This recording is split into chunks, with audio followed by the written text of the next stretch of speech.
सुशील जी, इसी को आगे बढ़ाता हूं, क्योंकि कहा यह जा रहा है कि आरजेडी के दबाव में जेडीयू ने काम किया है। आप बाइट सुन रहे थे, जो दिवंगत ऑफिसर हैं जी कृष्णैया, उनकी पत्नी भी एक लाइन इस तरह की बात कही है। तो आप समझ लीजिए कि नीतीश जी का इमेज किस तरह का रहा है कि हैदराबाद से बैठ करके भी वो कह रही हैं कि ये प्रेशर में कर रहे हैं।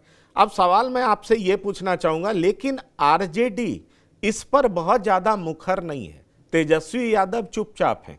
अंदर खाने एक खबर यह भी चल रही है कि शायद तेजस्वी यादव को यह समझ में आ गया। आशुतोष जी, मैं आपसे पूछना चाहूंगा कि इस मामले पे चुप रहना ही ठीक है, नहीं तो कहीं ये राजपूत वर्सेस दलित ना हो जाए। मतलब जो दलित वोटर्स उनकी तरफ आ सकते हैं, वो ठाकुर वोटर्स को लेने के चक्कर में कहीं दलित वोटर्स नाराज ना हो जाए।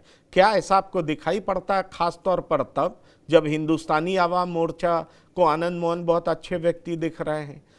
मुझे लगता है चिराग पासवान ने कल आनंद मोहन पे सीधे अटैक ना करके नीतीश कुमार पर अटैक किया। तो क्या आपको लगता है कि बिहार की राजनीति इस ओर बढ़ रही है? थोड़ा संक्षिप्त में जवाब दीजिएगा।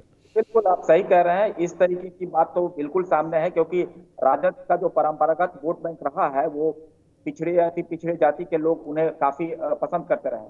लेकिन वही एक दूसरा पहलू ये भी है कि आनंद मोहन जो है सवर्ण समुदाय से आते हैं और बीजेपी के साथ सवर्ण समुदाय का इंटैक्ट वोट रहता है, तो बीजेपी भी खुलकर विरोध नहीं कर पा रही है।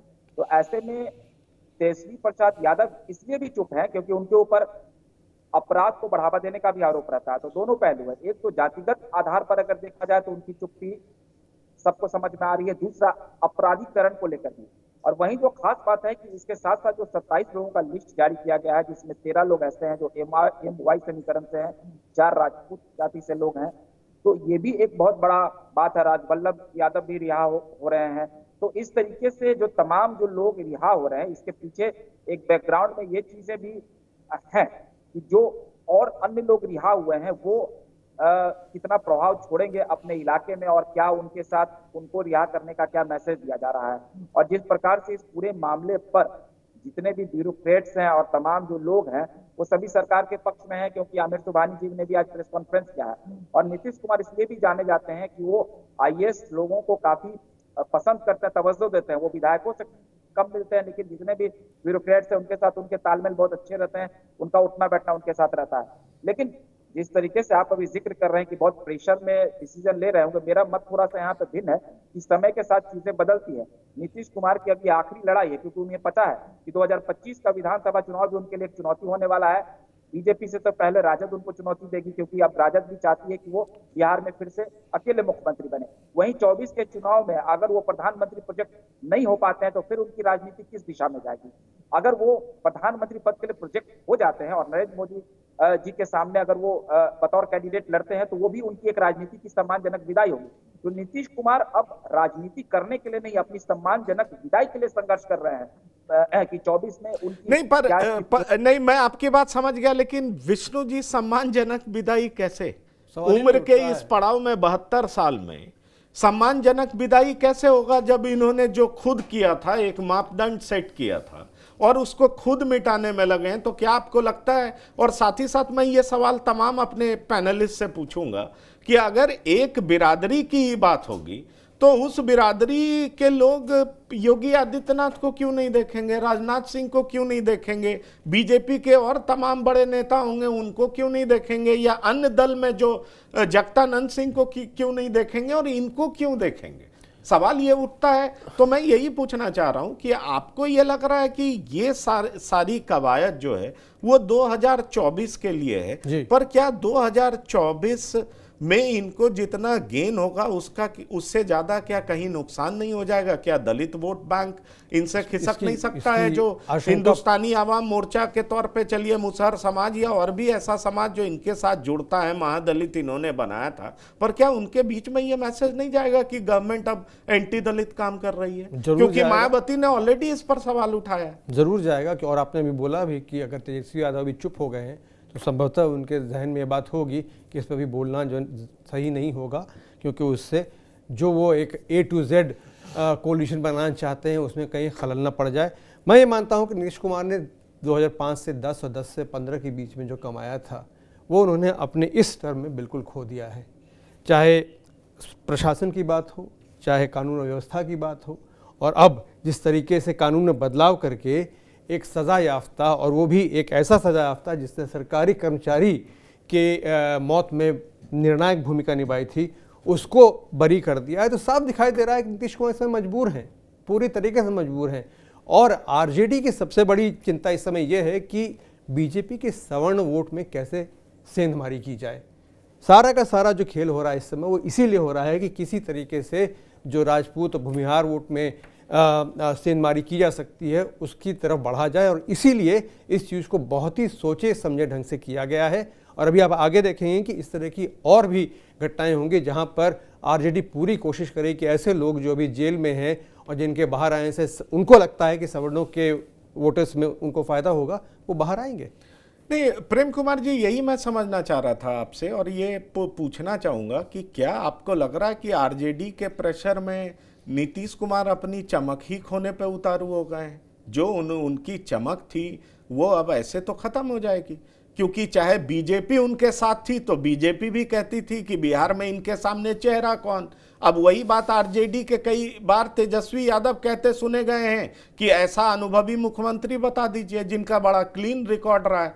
पर अब इस तरह अपने फैसलों से मुकरते रहेंगे और दबाव में आते रहेंगे तो आपको क्या लग रहा है कि आरजेडी इनके साथ तो है लेकिन इनकी सारी चमक दमक को फीकी करने में उतारू है, उनको नुकसान पहुंचा रही? जी पंकज जी, देखिए हम जो चर्चा कर रहे हैं नीतीश कुमार की छवि को लेकर के, उनकी अपनी ही बनाई गई छवि को लेकर के, ये बौद्धिक विमर्श है। जमीन पर क्या हो रहा है? कहीं नीतीश कुमार के खिलाफ प्रदर्शन हो रहे हैं क्या? विरोध हो रहा है क्या?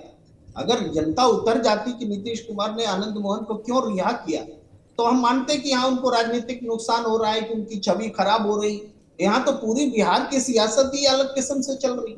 आपने दलित का जरूर उठाया कि इससे दलित नाराज हो सकते हैं, लेकिन जी कृष्णैया बिहार के नहीं थे। अगर बिहार की माटी से होते, उस गांव के लोग होते कुछ दलित, तो वहां की जो भावना उठती वो कमी है यहाँ पर। और यहाँ आनंद मोहन राजपूतों के बीच है, उस सियासत को जेल में रह करके भी वो चलाते रहे हैं, और उनकी जरूरत पॉलिटिशियंस को है, और बीजेपी भी विरोध नहीं कर पा रही है। तो हम तो देख रहे हैं कि काहे कहीं तो बौद्धिक विमर्श में हम नैतिक आधार पर, जेल मैनुअल गलत होने के आधार पर गलत ठहरा रहे हैं। हो सकता है कि कोर्ट में ये रिवर्ट भी हो जाए, लेकिन राजनीतिक रूप में नीतीश कुमार को कहीं नुकसान नहीं हो रहा है, क्योंकि ये राजनीतिक रूप में कहीं कोई विरोध नहीं है। सब लोग साथ है, बम बम कर रहे हैं कि आनंद मोहन रिहा हो गए। ये मैं कहना चाहता हूँ। क्या सर आप मानते हैं कि चूंकि उनके 2 एमएलए जीत करके आए थे, मुकेश कुमार जी से पूछना चाहूँगा, और शायद यही वजह है कि 2 एमएलए राजपूत जाति से जीतने की वजह से अब नीतीश कुमार बाध्य हुए हैं कि ये पॉलिटिकल डिविडेंड के रूप में उनके साथ आएगा और दलित वोट खिसकेगा नहीं। ये बौद्धिक रूप से हम लोग जो विचार कर लें, लेकिन इसका कोई नुकसान नहीं होने वाला है, नीतीश कुमार फायदे में रहेंगे। मुकेश कुमार जी से मेरा सीधा सवाल है कि अभी इन्होंने उनके बात हम सुन रहे थे कि सोनिया जो थे वो बिहार के नहीं थे और दलित वो कहीं और के थे। ये मुद्दा ये नहीं है, मुद्दा ये है कि अधिकारी कहीं का हो लेकिन उसकी मौत बिहार में। पहली बात। दूसरी बात यह है कि जो आपने सवाल करी है नीतीश कुमार का, हम ये आपको बता दें, ये चीज याद दिला दें कि नीतीश कुमार जब भी कभी राजनीति के कुर्सी पर बैठे और बिहार के कुर्सी पर उन्होंने जब भी थामा है तो किसी न किसी के कंधे पर बैठ करके ही उन्होंने बिहार की गद्दी को थामा। आज तक उन्होंने अपनी स्वतंत्र सरकार कभी नहीं बनी। जब भी बनी तो या तो आरजेडी के कंधे पे, या तो बीजेपी के, या फिर किसी न किसी दल के सहारे। इनकी अपनी जो छवि रही है आज के डेट में, देखिए कुछ लोगों ने ये भी कहा कि विरोध क्यों नहीं हो रहा। सवाल उठता है कि आज विरोध होना शुरू हो जाए, कल कल कत्लेआम शुरू होना यहाँ शुरू हो जाएगा। इसलिए सारे लोग इस बात को चाह रहे हैं कि अभी इसका विरोध जो है वो आप देखेंगे कि कुछ दिनों के बाद एक तरफ जो आईएस जो नवी के लोग हैं वो एक रणनीति बना रहे हैं कि आखिर में इस तरीके के अपराधियों को आपने जेल मैनुअल में संशोधन कर करके और आपने क्योंकि जेल से दिया कर रहे हैं तो इसका क्या इम्पैक्ट होगा। दूसरी बात यह है कि नवादा जेल में भी जो आरजेडी के नेता बंद है वो भी छूट रहे हैं, उन पर भी जो वो ये उस पर आपको याद होगा कि छोटी बच्ची के साथ में उन्होंने रेप किया था, उसका उन पर था आरोप। तो इसी तरीके के जो नेता छूट रहे हैं ये सीधा सीधा उसका इस्तेमाल करेंगे और इस्तेमाल इस तरीके से करेंगे चुनाव में 2024 के लोकसभा चुनाव में कि चूंकि नीतीश कुमार का एक ही मुद्दा है कि हम सारे विपक्षी पार्टियों को एक मंच पे ला करके और हम सीधा सीधा प्रमुख हो जाए प्रधानमंत्री के लिए, जो कि कतई संभव नहीं है। मैं समझ गया, मैं समझ गया। बस एक छोटा सा आंसर सुशील जी और आशुतोष जी आपसे भी लेना चाहूंगा कि क्या इस मुहिम में आपको दिख रहा है कि वो सफल होते नजर आएंगे? क्योंकि एक बात बहुत साफ है कि एक तरफ बीजेपी के नेता नरेंद्र मोदी होंगे और इनके बारे में बिल्कुल साफ नहीं है कि ये विपक्ष के उम्मीदवार होने जा रहे हैं। तो क्या आपको लग रहा है कि ये कितनी भी कोशिश कर लें वहाँ की जनता इनके तरफ आ जाएगी? बस 2 लाइन में आंसर चाहूंगा, समय की कमी है, माफी चाहूंगा। ये बिल्कुल भी सफल नहीं हो पाएंगे क्योंकि एक कहावत है, action speaks louder than words. Nitish babu ने, सुशासन बाबू ने अपने 1 साल में जो भी काम किया है वो डिटीरियरेशन की तरफ ही गया है। बिहार डिटीरियरेट हुआ है और प्रधानमंत्री मोदी जी के अगर कार्यकाल में कामों को गिनाया जाए तो पूरी दुनिया में सबसे तेजी से विकास भारत का हो रहा है। मैं समझ गया आशुतोष जी, क्या ये छटपटाहट की वजह से इस तरह के फैसले लिए जा रहे हैं? छटपटाहट है उनके अंदर जो 2020 में 43 सीट ही जीत पाए थे। जी बिल्कुल, ये डर है महागठबंधन को कि अगले चुनाव में क्या होगा, और इसी की ये छटपटाहट है। और महागठबंधन हर तरीके से चाह रही है कि वो किसी भी तरीके से कोई भी रणनीति बनाए ताकि एनडीए को आसानी से शिकस्त दी जाए। और अभी हाल में जो उपचुनाव हुए हैं उसमें महागठबंधन का जो निराशाजनक प्रदर्शन रहा है उससे भी महागठबंधन को काफी तगड़ा झटका लगा। अभी 3 उपचुनाव हुए, 2 हार गए ये लोग। इसका मतलब है कि ईवीसी कहा जा रहा है बीजेपी के तरफ मुखातिब हो चुका है और वो उसके लिए तैयारी भी कर रही है। बीजेपी की रणनीति जो बन रही है उसमें उसको मालूम है कि उसको जो बड़ी जातियां उससे इस पर समर्थन नहीं मिलेगा, इसलिए वो सवर्ण प्लस जो ईवीसी है उनकी तरफ देख रहे हैं, उनकी तरफ जाएंगे।